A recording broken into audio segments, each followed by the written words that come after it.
Hello friends, this is SP Singh and welcome to Smarter Everyday. Dear friends, आज की class Kanpur university के लिए देखिए बहुत इंपॉर्टेंट क्वेश्चन है हमारे सामने जो कि 2005, 8, 11, 12 और 2019 में भी पूछा गया है। तो क्वेश्चन तो ये आपका चैप्टर फर्स्ट पेपर 1 का है, लेकिन क्वेश्चन बहुत इंपॉर्टेंट था तो मैंने कहा आप तक शेयर करते हैं। क्वेश्चन क्या है कि वैदिक काल की शिक्षा की प्रमुख विशेषताएं बतानी है। ठीक है, मुख्य विशेषताएं। वैदिक शिक्षा व्यवस्था की प्रमुख विशेषताओं की विवेचना कीजिए। वर्तमान शिक्षा व्यवस्था में सुधार हेतु यह किस सीमा तक प्रासंगिक है। बहुत ही बेहतरीन क्वेश्चन है। आप कंटिन्यू अगर लास्ट तक बने रहेंगे क्लास में तो 100% आपको क्वेश्चन क्लियर करा देंगे। देखिए, चलिए शुरू करते हैं आज की बेहतरीन class, amazing class. Just moment please. सबसे पहले देखिए, डॉक्टर FW थॉमस के अनुसार क्या कहते हैं कि भारत में शिक्षा जो है वो कोई नई बात नहीं है। संसार का कोई भी देश ऐसा नहीं है जहां पर ज्ञान के प्रेम की परंपरा भारत से अधिक प्राचीन और शक्तिशाली हो। डॉक्टर FW थॉमस कहते हैं कि भारत में जो शिक्षा है ये कोई नई बात नहीं है। संसार का कोई भी ऐसा देश नहीं है जहां पर ज्ञान जो है, ज्ञान की परंपरा, ज्ञान से प्रेम की परंपरा, जितना प्रेम भारतीय लोग ज्ञान से करते थे उतना किसी अन्य देश में नहीं। भारतीय शिक्षा के पीछे हजारों वर्षों की शैक्षिक और सांस्कृतिक परंपरा का आधार रहा है। जो भारत की शिक्षा है इसके पीछे हजारों वर्षों की जो शैक्षिक और सांस्कृतिक जो परंपरा चली आ रही है यह उसी का परिणाम है। धर्म और धार्मिक मान्यताएं। प्राचीन काल में शिक्षा का आधार क्रियाएं थी। वैदिक क्रियाएं ही शिक्षा का प्रमुख आधार थी। वैदिक क्रियाएं, मंत्र जाप करना, है ना, धनुर्विद्या सिखाना, और इससे पहले मैंने कल क्लास में बताया था बहुत सारी चीजें। समस्त जीवन धर्म से चलायमान था, पूरा जीवन धर्म पे बेस्ड था, है ना। भारतीय शिक्षा का प्रमुख ऐतिहासिक साक्ष्य वेद है। वैदिक युग में शिक्षा व्यक्ति के चहुमुखी विकास के लिए थी। वैदिक युग में जो शिक्षा थी वह व्यक्ति के सर्वांगीण विकास के लिए थी। जब विश्व के शेष भाग बर्बर एवं प्राथमिक अवस्था में थे, भारत में ज्ञान, विज्ञान और चिंतन अपने बहुत ऊंचाइयों पर था। और उसकी विशेषताएं, वैदिक कालीन शिक्षा की विशेषताएं क्या थी, देखिए बने रहेंगे लास्ट तक तो एकदम क्वेश्चन कंप्लीट हो जाएगा। बहुत अच्छे पॉइंट्स लिखे हैं। देखिए, ज्ञान शिक्षा मानव जीवन का सबसे महत्वपूर्ण तत्व है। यानी कि ज्ञान और शिक्षा जो है यह मानव के लिए एक बहुत ही इंपॉर्टेंट फैक्ट है, तत्व है। शिक्षा ज्ञान है और मनुष्य का तीसरा नेत्र है। जो शिक्षा है यह मनुष्य का तीसरा नेत्र है। क्या है? शिक्षा मनुष्य का तीसरा नेत्र है। शिक्षा के द्वारा समस्त मानव जीवन का विकास संभव है। अगर शिक्षा नहीं होगी तो मनुष्य क्या है, इन जानवरों से कम नहीं है। विद्या माता की तरह रक्षा करती है और पिता की तरह सद्मार्ग का पालन करने की प्रेरणा देती है। कितने अच्छे पॉइंट्स लिखे हैं, पढ़ने में भी आनंद आता है, मजा आता है। शिक्षा जो है ज्ञान है और मनुष्य का तीसरा नेत्र शिक्षा को कहा गया है। शिक्षा के द्वारा ही समस्त मानव जीवन का विकास संभव है। शिक्षा नहीं होगी तो मानव के जीवन में विकास होना असंभव है। विद्या जो है वो माँ की तरह रक्षा करती है और पिता सद्मार्ग का पालन करने की प्रेरणा देती है और पत्नी के समान सुख भी देती है। कौन? शिक्षा। देखिए, शिक्षा से व्यक्तित्व का विकास होता है और मानव जीवन की सत्यताओं से परिचित होता है। फैक्ट्स क्या है, सत्य क्या है, अगर हम शिक्षित होंगे तो हम अंधविश्वास की तरफ नहीं जाएंगे, जो सच्चाई है उसकी तरफ बढ़ेंगे, सत्य को जानेंगे, है ना। और शिक्षा से ही हमारे अंदर व्यक्तित्व का विकास होता है। चलिए आगे बढ़ते हैं। दूसरा है शिक्षा के उद्देश्य। डॉक्टर अल्तेकर के अनुसार ईश्वर भक्ति और धार्मिकता की भावना, चरित्र निर्माण, व्यक्तित्व का विकास, नागरिक और सामाजिक कर्तव्यों का पालन, सामाजिक कुशलता की उन्नति और राष्ट्रीय संस्कृति का संरक्षण और प्रसार प्राचीन भारत में शिक्षा के मुख्य उद्देश्य तथा आदर्श थे।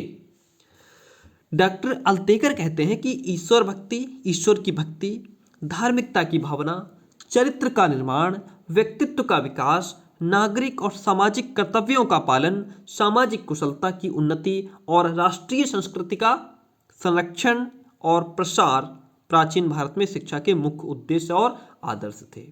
प्राचीन जो शिक्षा थी उसका मुख्य उद्देश्य ईश्वर की भक्ति करना था, अपने अंदर धार्मिकता की भावना लाना था, चरित्र का निर्माण करना था, व्यक्ति में व्यक्तित्व का विकास, नागरिक सामाजिक कर्तव्यों का पालन करना था। वैदिक कालीन के उद्देश्य क्या थे? व्यक्ति के चरित्र का विकास करना, बाहरी अनुशासन के साथ साथ आंतरिक अनुशासन को भी महत्व देना, जीवन के प्रत्येक क्षेत्र में व्यक्ति के व्यक्तित्व का विकास करना, सर्वांगीण विकास करना, आंतरिक जगत का विकास करना, यह शिक्षा के उद्देश्य थे। आगे बढ़ते हैं इसी के साथ। देखिए, वैदिक साहित्य और कर्म कांडों ज्ञान के अथाह सागर को और आध्यात्मिक रहस्यों की सांस्कृतिक निधि को अगली पीढ़ी में हस्तांतरित करना। जो कुछ आज की पीढ़ी ने सीखा है वह अगली पीढ़ी को हस्तांतरित कर दे, विरासत के रूप में दे दे। सेकंड वन, प्रणाली। देखिए, वैदिक काल में गुरुकुल प्रणाली थी। क्या प्रणाली थी? गुरुकुल प्रणाली। बच्चे गुरुकुल में पढ़ने जाया करते थे। छात्र जो होते थे वह माता पिता से अलग गुरु के घर पर ही शिक्षा प्राप्त करता था। गुरु के घर कहाँ होते थे? जंगलों में होते थे, वनों में होते थे, है ना, गुरुकुल होते थे। और यह पद्धति गुरुकुल पद्धति कहलाती थी। ठीक है। अन्य सहपाठियों के साथ वह गुरुकुल में ब्रह्मचर्य का पालन करता हुआ शिक्षा प्राप्त करता था। ठीक, चलिए, और क्या विशेषताएं थी वैदिक कालीन शिक्षा की? उपनयन संस्कार। देखिए, उपनयन संस्कार में शिक्षा का आरंभ होता था। यह संस्कार शिशु अवस्था से बाल्यावस्था में प्रवेश करने का सूचक है। बच्चे का उपनयन संस्कार कब होता था? जब बालक शिशु अवस्था से बाल्यावस्था में प्रवेश करता था। ठीक है। इस उपनयन का अर्थ है छात्र को गुरु के समीप ले जाना। उपनयन का मतलब छात्र को गुरु के समीप ले जाना। भाई, बालक गुरु के समीप कब जाएगा? जब वह जो है पढ़ने के लायक हो जाएगा, बालक के रूप में बाल्यावस्था में आ जाएगा। और बाद में यह संस्कार केवल द्विजों के लिए ही रह गया। नेक्स्ट है ब्रह्मचर्य। प्रत्येक छात्र को जीवन के विशिष्ट भाग में ब्रह्मचर्य का पालन करना पड़ता था। हर एक छात्र को जीवन के एक विशिष्ट भाग में विशेष अवस्था में ब्रह्मचर्य का पालन करना होता था। आचरण की शुद्धता और सात्विकता को प्रमुखता दी जाती थी। अविवाहित छात्रों को ही गुरुकुल में प्रवेश मिलता था, विवाहित को नहीं मिलता था। ठीक है, क्योंकि वहां पे ब्रह्मचर्य ही रहना पड़ता था। गुरु सेवा। देखिए, प्रत्येक छात्र को गुरुकुल में रहते हुए गुरु सेवा अनिवार्य रूप से करनी पड़ती थी। उसे गुरु की सेवा करनी ही पड़ती थी। गुरु की आज्ञा का उल्लंघन करना पाप था और इसके लिए कठोर दंड का प्रावधान था। आप गुरु की आज्ञा का उल्लंघन नहीं कर सकते थे। गुरु की सेवा करना ही परम धर्म था।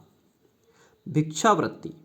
छात्रों को अपने तथा गुरु का पोषण करना पड़ता था। उसे अपना भी भरण पोषण करना है, अपना भी पेट पालना है और गुरु जी के लिए भी खाने पीने की व्यवस्था करनी है। भिक्षावृत्ति के माध्यम से जीवन का निर्वाह किया जाता था। उस समय भिक्षावृत्ति को बुरा नहीं समझा जाता था। प्रत्येक गृहस्थ छात्र को भिक्षा अवश्य देता था, क्योंकि वह जानता था कि उसका पुत्र भी कहीं भिक्षा मांग रहा होगा।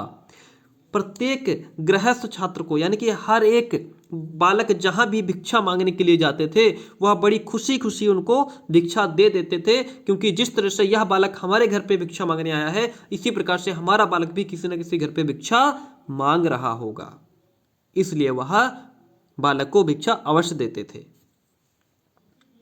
व्यावहारिकता। उस समय शिक्षा में जीवन की आवश्यक क्रियाएं थी।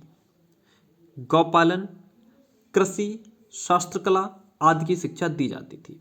इसके साथ साथ चिकित्सा की भी शिक्षा दी जाती थी। चिकित्सा यानी कि कोई बीमार हो जाता है तो कैसे उसका इलाज करना है। व्यक्ति के लिए शिक्षा। वैदिक युग में गुरु प्रत्येक छात्र का विकास करने के लिए प्रयत्नशील रहता था और उनका शारीरिक तथा मानसिक विकास करता था। अब देखिए, अवधि क्या थी। गुरुगृह में शिक्षा की अवधि 24 वर्ष की आयु तक होती थी। गुरुगृह में शिक्षा की अवधि 24 वर्ष की आयु तक होती थी और 25वें वर्ष में शिष्य को गृहस्थ आश्रम में प्रवेश करना पड़ता था। लेकिन उसमें छात्रों की 3 श्रेणियां थी। देखिए कौन कौन सी। 12 वर्ष तक अध्ययन करने वाला स्नातक कहलाता था। 24 वर्ष तक अध्ययन करने वाला वसु कहलाता था। ठीक है, 36 वर्ष तक अध्ययन करने वाला रुद्र कहलाता था और 48 वर्ष तक अध्ययन करने वाला आदित्य कहलाता था। ठीक है, यहां पे ये जो 3 लिखा है वो गलत लिखा है। 4 श्रेणियां थी। कितनी थी? 4। 12 वर्ष तक जो अध्ययन करता था उसे स्नातक कहते थे। 24 वर्ष तक अध्ययन जो करता था उसे वसु कहते थे। 36 वर्ष तक अध्ययन करने वाला रुद्र कहलाता था और 48 वर्ष तक अध्ययन करने वाला आदित्य कहलाता था। प्राचीन काल में मौखिक रूप से शिक्षण किया जाता था क्योंकि उस समय लेखन सामग्री का इतना प्रचलन नहीं था, वो चीज़ें नहीं थी लिखने पढ़ने के लिए, है ना। तो मौखिक रूप से ही गुरुजी बैठ करके मंत्र का उच्चारण कर रहे हैं, जो भी कुछ सिखा रहे हैं मौखिक होता था। ठीक है, इसका प्रमुख कारण था लेखन कला और मुद्रण कला का अभाव। उस समय लेखन सामग्री नहीं थी।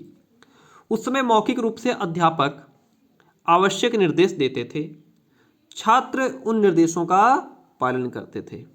शिक्षण विधि में प्रयोग एवं अनुभव, कर्म और विवेक को महत्व दिया जाता। जो शिक्षण विधि थी उसमें प्रयोग, अनुभव, कर्म और विवेक को इंपॉर्टेंस दिया जाता था। छात्र पाठ को कंठस्थ करता था। अगला पाठ तब पढ़ाया जाता था जब पहला पाठ याद हो जाता। जब पहला पाठ याद हो जाता था तभी अगला पाठ पढ़ाया जाता था। कंठस्थ करने के पश्चात छात्र उस पर मनन करते थे। उच्चारण पर विशेष बल था कि बालक इसको गलत तो नहीं पढ़ रहा है। वाद विवाद भी शिक्षा प्रणाली का एक भाग था। वैदिक युग में शिक्षा की परंपरा को बनाए रखने के लिए अग्र शिष्य यानी कि मॉनिटर प्रणाली अपनाई जाती थी। बड़े शिष्य अपने छोटे सहपाठियों को पढ़ाया करते थे। जो बड़े स्टूडेंट हैं वो छोटे स्टूडेंट्स को पढ़ाया करते थे। यानी कि अभी भी मॉनिटर प्रणाली अभी भी यूज की जाती है, स्कूलों में मॉनिटर बनाए जाते हैं। शिक्षण में स्मरण, मनन, चिंतन, निर्णय, उपमा, रूपक, दृष्टांत, ज्ञात से अज्ञात, सरल से कठिन आदि का ध्यान रखा जाता था। आज भी हम लोग कैसे पढ़ते हैं? हम लोग सरल से कठिन की ओर बढ़ते हैं, ज्ञात से अज्ञात की ओर जाते हैं। शिक्षा का माध्यम वैदिक संस्कृत थी। शिक्षा कैसे होती थी? संस्कृत में पढ़ाया जाता था। फिर देखिए नेक्स्ट है पाठ्यक्रम। पाठ्यक्रम में परा अपरा यानी कि आध्यात्मिक और सांसारिक विद्या, वेद, वैदिक व्याकरण, गणित, देव विद्या, ब्रह्म विद्या, भूत विद्या, नक्षत्र विद्या, तर्क, दर्शन, निधि, आचार, छात्र और विद्या आदि रखे जाते थे। परा के अंतर्गत धार्मिक साहित्य, वेद वेदांग, उपनिषद, दर्शन, रीति आदि विषय का अध्ययन कराया जाता था। और इसके अतिरिक्त राजनीति, अर्थशास्त्र, कृषि, गौपालन, आयुर्वेद, शिल्प तथा शस्त्र कला और चिकित्सा तथा ललित कलाएं भी पाठ्यक्रम का भाग होती थी। अच्छा, एक और अब आगे की क्या विशेषता? गुरु शिष्य का संबंध कैसा होता था भाई?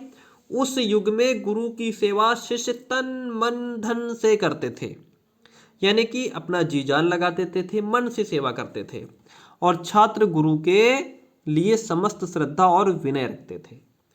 गुरु की सेवा करना उनका धर्म होता था। आचार्य को देवता के समान आचार्य देवो भव मानते थे। गुरु के सभी शिष्यों के प्रति कर्तव्य थे। गुरु के भी शिष्यों के प्रति कर्तव्य होते थे। छात्र तथा गुरु के संबंध इस प्रकार थे। शिष्य के कर्तव्य क्या था? शिष्य का क्या कर्तव्य था? भिक्षा मांगना, लकड़ी काट के लाना, पशु को चराना, पानी भरना, अध्ययन करना, आज्ञा का पालन करना, ये सब शिष्य के कर्तव्य हुआ करते थे। गुरु के क्या कर्तव्य थे? देखिए, अध्यापन, छात्रों के वस्त्र, भोजन आदि की व्यवस्था, छात्रों के वस्त्र, भोजन आदि की व्यवस्था, उनके दवा की व्यवस्था। गुरु शिष्य संबंधों को विकसित करने में गुरुकुल की प्रणाली का विशेष योग रहा। गुरु एवं शिष्य एक ही परिसर में रहते थे। गुरु छात्रों की प्रत्येक गतिविधि पर ध्यान रखते थे। बालक क्या कर रहा है, क्या सीख रहा है, क्या गलत कर रहा है, हर एक चीज पर गुरु का ध्यान रहता था। प्रातः जागरण, प्रार्थना, स्नान, रगनयन, वेशभूषा, जीवन शैली, अनुशासन, ब्रह्मचर्य का पालन किया जाता था। ठीक है, तो यह थी शिक्षा की व्यवस्था। देखिए माय डियर फ्रेंड्स, यह क्वेश्चन बहुत ही इंपॉर्टेंट था जो हम लोगों ने पढ़ा। वैदिक काल की विशेषताएं। ठीक है, और आई होप कि आपको क्लास पसंद आया होगा। अगर पसंद आता है तो प्लीज़ लाइक और एक कमेंट जरूर छोड़ करके जाइए। बाकी एक बात सुन लीजिए, कल से आपको क्लासेस टाइम से मिलेंगी। जो बीएड सेकेंड ईयर है वो मैं प्रॉपर कानपुर यूनिवर्सिटी पढ़ा रहा हूँ। और बीएड सेकेंड ईयर का टाइम क्या है, कल आपको क्लास मिलेगी सुबह बीएड सेकेंड ईयर 8 बजे, और दूसरी क्लास आपको शाम को 6 बजे मिलेगी। ठीक है, 2 क्लासेस होंगी। और हम इसी प्रकार से इंपॉर्टेंट क्वेश्चंस को पहले कंप्लीट करने वाले हैं। जो ये पेपर 1 चल रहा है हमारा, पेपर 1 के सारे इंपॉर्टेंट क्वेश्चंस हम कंप्लीट करेंगे। सुबह हम लोग कम से कम 4 क्वेश्चंस कंप्लीट करेंगे, बड़े बड़े। ठीक है, जब आप लॉन्ग क्वेश्चन कंप्लीट करेंगे तो उसके साथ में शॉर्ट अपने आप तैयार हो जाएंगे। मेथड कैसा है, तरीका कैसा है, कमेंट बॉक्स में बताइएगा। ठीक है, कहीं पर कोई सुधार करना है आप अपना सजेशन दे सकते हैं। चलिए, थैंक यू, मिलते हैं बहुत जल्दी नेक्स्ट क्लास में। और अगर आपने अभी तक मुझे जो मेरा दूसरा चैनल है एसपी सर ब्लॉग्स के नाम से वहां नहीं फॉलो किया है तो फटाफट फॉलो कर लीजिए, लिंक डिस्क्रिप्शन में दिया हुआ है। चलिए।